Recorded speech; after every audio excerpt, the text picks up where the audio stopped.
Jujutsu Kaisen chapter 247 might have just thrown us all for a loop because Yuji Itadori might have actually ended the series with this latest turn of events. We started off with Yuji and Higaruma versus Sukuna, and we ended up with Higuruma passing on the Executioner's Blade to Yuji with the intention of having him strike down and off-guard Sukuna. Given Kenjaku just fell in battle to Yuta not too long ago, could Gege really take out Sukuna this quickly? This is going to be the question that we have to ponder while we wait for the next chapter, but let's back things up and let's go over the review itself. We open up the chapter with Higuruma being praised by Sukuna during their stare down, with Sukuna going so far as to say that Higuruma is indeed the type of talent that gets him excited, mentioning that Higuruma can manipulate curse techniques at the same level as him, which is really high praise, and it builds on the last line we had in the last chapter that Higuruma is a talent on the level of gojo, and Sukuna is doubling down on the skill aspect of that at least. If we're being honest, Higuruma has earned the praise of Sukuna for a really big reason. Essentially, what Sukuna is saying that Higuruma did is genius stuff. He basically activated domain amplification, then turned down the output of the Executioner's Blade so that it doesn't completely cut off. That way, it allows him to bring it back when he's not using it, but keeping it active so that he can actually use it as his trump card against Sukuna, since that will be the only way that Higuruma has a chance to kill Sukuna. The reason that this is so crazy is that Sukuna tells us this is the same thing that Sukuna did when he fought against Gojo, and you have to wonder if this is another sign of how big of a prodigy that Higuruma is, because they were watching Gojo versus Sukuna,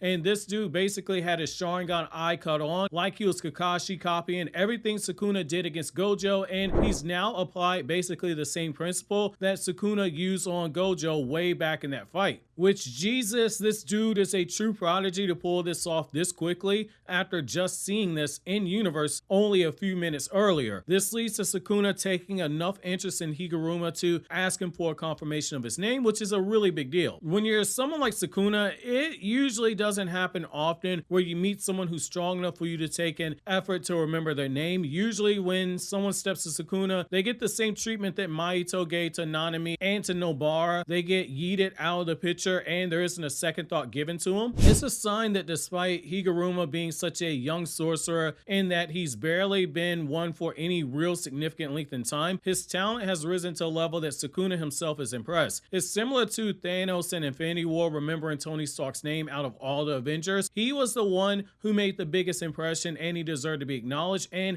it's the same thing here with Higuruma and Sukuna. This leads to Sukuna just letting it all out there, destroying the area, and when Itadori does try to get involved, Sukuna just guts this dude, telling him that he's got no more interest in him, going so far as to call him boring and carve him up like he's a Thanksgiving Day turkey. While Yuji falls to the ground leaking out gallons of blood, Higuruma takes the opportunity to charge Sukuna as he's finishing off Yuji, likely thinking he can attack Sukuna while using the Executioner's Blade before he's able to recover in time to counter his attack. It's a smart play. However, against Sukuna, things are rarely, if ever, that simple. Sukuna easily dodges the slashes of the Executioner's Blade and immediately starts landing blows on Higuruma that clearly do damage, but Higuruma somehow manages to attempt one more attack from his side, but Sukuna once again counters, clearly knowing that if he's cut by the Executioner's Blade, he's done for. This is where, again, that benefit to having gone through the trial of Yuji Itadori, it really comes into play for Sukuna, because Sukuna already heard the explanation of how the sword's powers work, which I find this turn of events to be big hilarious, because it's one of those times where in shonen, this need to verbally explain your technique to your enemies, it ends up biting the heroes in the rear, because even though Sukuna wasn't the one fighting Higuruma the first time, he was still inside of Yuji, and he also has the benefit of knowing exactly how the sword itself works and is able to adjust his fighting style accordingly. Sukuna knows that even though he's stronger than Higuruma, putting distance between the two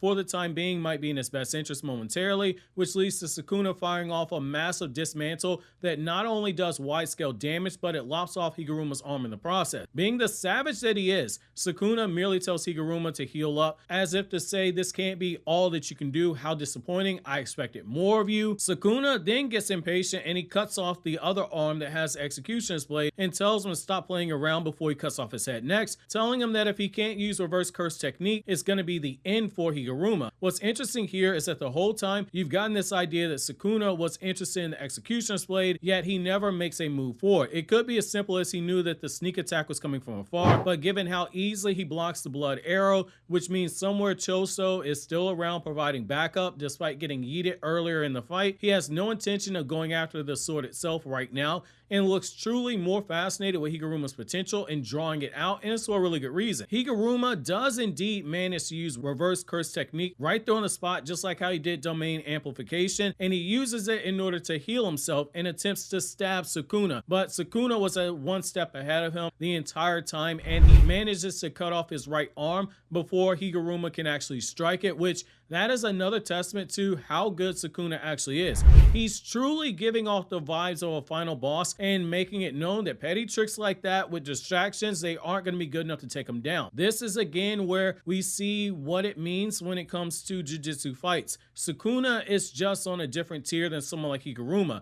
Higuruma might be good. He might be growing at a different level, but Sukuna is just on God mode right now. He's progressed quickly, but Higuruma doesn't have the hacks of someone like Gojo, nor does he have the experience of someone like Gojo, and this lack of both of these by Higuruma leads him getting cut down by Sukuna in a brutal way, but not before he's able to throw the executioner's blade to Yuji and confirm that another person can indeed wield the executioner's blade, with Yuji planning to use it to strike down Sukuna. And the fact that the narrator does tell us that Yuji is using the curses that were given to him and he's drawing power, that could mean that Nanami might have actually cursed Yuji, because he did tell him like, hey man, you got it from here, and now you got this moment where Higuruma looks like he's gone as well, and he's giving Yuji the sword. So this might be like a double power up in terms of Yuji getting cursed by both Nanami and Higuruma. I think that that could be something that might be the case, because Yuji was thinking about how Nanami did say, I'll leave this to you. So that's gonna be interesting right there to see where Gege actually takes this, and this is a great cliffhanger. Now the question we do have to ask is that, given the ending of the chapter, did Yuji actually learn reverse curse technique? Because Sukuna gutted this man in the chapter, and he should be leaking out gallons of blood right now, unable to stand up. This could be a way for Gege to introduce some kind of new technique for Yuji in the future. So this does make us mean we have to consider that as a possibility, because with that new appearance that Yuji has, where he's got those blood scales on his arms, it does imply that he has some type of new power. And the way that Sukuna just writes off Yuji, it doesn't sit right with me, because he says he's not interested in him. It could be a red herring to show us that Sukuna is making a mistake by looking down on Yuji. He's taken interest throughout the series in people like Megami and Gojo and Higuruma, when in reality the person he should have had the most interest in should have been the person whose body he was in at the start of the series, which that feels like the most shonen main villain thing to ever do. Have the height of arrogance to not realize how deadly the hero is. It's that cliche zero to hero type thing. Given how Sukuna appears to be trying to push out every drop of power out of the people he's fighting, a battle with Yuji versus Sukuna in a one-on-one setting might be more interesting than we might have first thought, especially now that Yuji has the Executioner's Blade going into the next chapter. However, that's gonna be it for this Jujutsu Kaisen chapter review. Make sure to click here to watch the Every Domain expansion video that you see on the screen right now.